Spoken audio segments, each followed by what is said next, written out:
প্রাথমিক ধারণা কোচের ধারণা আমরা 31শে মে থেকে শুরু করতে চাচ্ছি।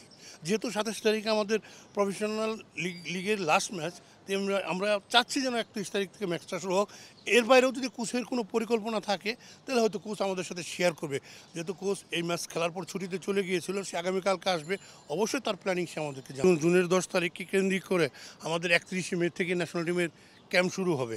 তো আগামীকালকে আমাদের কোচ আসবে, হয়তো পরশুদিন আমাদের বৃহস্পতিবার আমাদের ন্যাশনাল টিম ম্যানেজমেন্ট কমিটির একটা মিটিং হবে।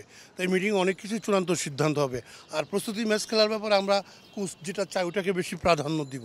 তো তারপরেও আমরা ফেডারেশন থেকে চেষ্টা করছি, যেহেতু হোম ভেন্যু, আমরা নিজেদের অ্যাডভান্টেজটা নিতেছি যে আমাদের হোমে যেন আমরা একটা টিমকে খেলাতে পারি। এই জন্য ইতিমধ্যে আমরা অনেক দেশের সাথে যোগাযোগ করেছি, সবাই আসলে আশ্বস্ত করেছে। আর বিশেষ করে এই আমাদের এই এশিয়া আশেপাশে যারা আছে তাদেরও কিন্তু হোম ভেন্যু 10 তারিখ আছে। এজন্য সবাই চায় যে তার নিজের দেশে খেলতে। তো আমরাও চাই আসলে আমাদের দেশে খেলতে। এরপরে আমরা ইউরোপের ইথিওপিয়া, গাম্বিয়া, আরও মাল্টা, এরকম আর বেশ কিছু দেশের সাথে আমরা যোগাযোগ করেছি।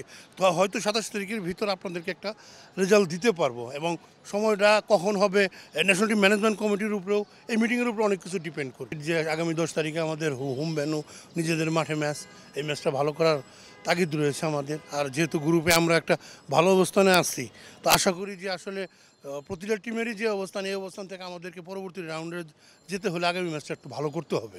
আমরা মালয়েশিয়াতেও খেলার চেষ্টা করছি, কিন্তু ওরা আমাদেরকে আমন্ত্রণ জানিয়েছে। সবচেয়ে বেশি ওদেরও হোম ম্যাচ আছে 10 তারিখ। এর জন্য আমরাও চাচ্ছি যেন আমাদের নিজেদের দেশে এনে আমাদের খেলাটা খেলতে। তবে সব কিছু ডিপেন্ডেবল 24 তারিখে মিটিং আছে একটা, এই মিটিংয়ের পরে এবং কোচের কী সিদ্ধান্ত, কোচ যেহেতু আগামীকালকে আসছে, তার পরিকল্পনায় কী আছে এটাও আমরা শেয়ার করব। এবং যারা উইলিংলি নিজের থেকে যোগাযোগ করে, আমেরিকার থেকে 2টা প্লেয়ারের সন্ধান পেয়েছি, কানাডার থেকে সামিট পেয়েছি, ধরেন ফুলহামের একটা প্লেয়ার সন্ধান পেয়েছি, ও ফুলহাম একাডেমিতে এখন আন্ডার-21 রানিং খেলছে। তো এরকম লন্ডনেরও আরও কিছু প্লেয়ার পেয়েছি আমরা।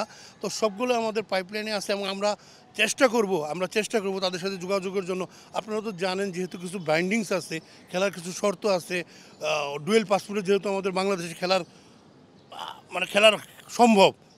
এই কারণে কিন্তু আমরাও চেষ্টা করছি যেন যত তাড়াতাড়ি সম্ভব একটা সমাধানে যেহেতু তাকে খেলতে হলে কিছু ক্রাইটেরিয়া মানতে হয় আমাদের। ধরেন যেমন সে তার ডুয়েল পাসপোর্ট করবে, আমাদেরকে অ্যাপ্লাই করতে হয় তার আত্মীয় স্বজন, তার বাবা মা, আত্মীয় স্বজন বলতে বাবা মা, দাদা দাদি অথবা নানা নানি, কাউকে এই দেশের নাগরিক হতে হবে। তো ওই পরিপ্রেক্ষিতে গেলে আবার উনি যদি ওই দেশের ন্যাশনাল টিম বা আন্ডার-20 যে কোনো লেভেলে খেলে থাকে, ওইখান থেকে কিন্তু আমাদের ছাড়পত্র আনতে হয়। তো এই সব দিক বিবেচনা করে আমরা বেশ কিছু প্লেয়ারের সাথে যোগাযোগ হয়েছে, হয়তো আমরা কিছু চমক আপনাদের দিতে পারব।